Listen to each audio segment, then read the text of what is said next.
Okay, picture this.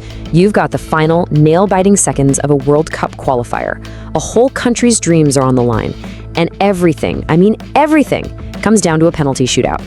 But this story, it's not just about winning or losing.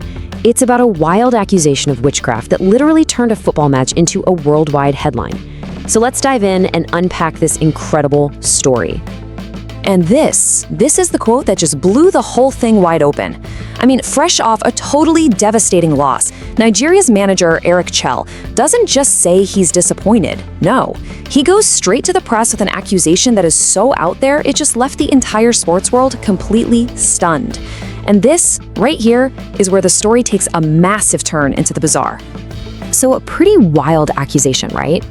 You're probably wondering, how on earth do we get from a standard football match to claims of, dark arts? What would make a manager say something like that?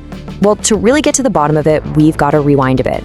We need to understand the absolute pressure cooker this match was. Yeah, this was not just another game, not by a long shot. This was one of those make or break moments, The kind where careers are made and national pride is literally on the line. The pressure was just suffocating. And as you're about to see, it pushed every single person involved to their absolute limit. So here's the scene. We're in Rabat, Morocco, and the stakes? A golden ticket to the 2026 World Cup Interconfederation Playoffs. It's simple. For the winner, the dream stays alive. But for the loser, a long, painful 4 years of thinking what if. This was so much more than a game. It was a straight-up battle for a nation's hopes and dreams.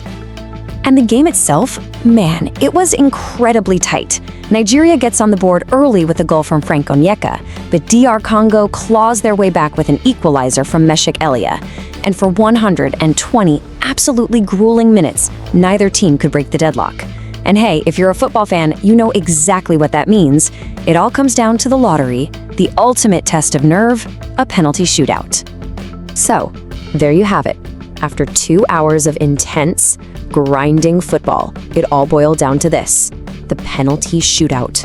This is where legends are born and hearts are absolutely shattered. The fate of 2 entire nations resting on kicks from just 12 yards out. Insane. All right, just take a look at this. You can feel the roller coaster of emotions just reading it. Nigeria comes storming out of the gate, right? They sink their first 3 penalties, looking good. But then the pressure just builds and builds. Look at this. 3 straight misses from Bassi, Simon, and then Ajayi. That was the moment it all fell apart for them. Meanwhile, DR Congo, even with a couple of misses of their own, they just held their nerve. And it's Chancellor Mbemba who steps up and delivers that final decisive blow. And that was it. The final score from the spot, 4-3. You had DR Congo just erupting in pure celebration, and on the other side, Nigeria's players just collapsing in absolute heartbreak. Their World Cup dream, it was over. But believe me, the story was just getting started. Yeah, so instead of the usual handshakes and good game, the final whistle kicked off an immediate, pretty heated confrontation. This is the exact moment the story stops being about football and turns into, well, something else entirely. Look, this is not something you see every day, for sure. Even before anyone got to the official press conference, emotions were just boiling over right there on the pitch. Nigeria's manager, Éric Chelle, was spotted in this really heated argument with the DR Congo staff. It was a huge red flag that the frustration from this loss was about to explode into something way, way bigger. And then, at his press conference, Chelle brings it up himself, and he uses this very specific word, maraboutage. Now, that's a term that probably had a lot of reporters in the room scrambling for their phones to look up what it meant. What he was alleging went far, far beyond just, simple mind games. Okay, so let's break this down, because it's key to the whole story. A marabout is technically a kind of holy man, but the term maraboutage, well, that has a much darker, heavier meaning. It basically implies using witchcraft or rituals to actually influence an outcome. So we're not just talking about an accusation of cheating here. This was an accusation of using supernatural forces to win a football game. So this is what it boiled down to. You have the 2 sides, plain and simple. On one side, you've got Chelle, who actually doubled down on his claim. He even said it in English as Voodoo, just to make sure everyone knew exactly what he meant. And on the other side, A rep for the DR Congo team came out and flatly denied everything. They just dismissed the claims entirely, which basically left it as one man's word against a whole team's. Okay, so with all this chaos and these wild allegations swirling around, let's just step back for a second.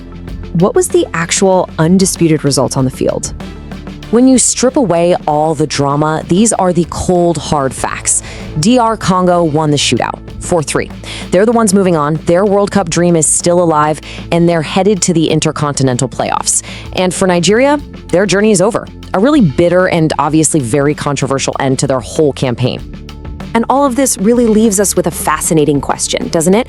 I mean, we see superstitions in sports all the time. Players with their lucky socks, specific pregame meals, all that stuff.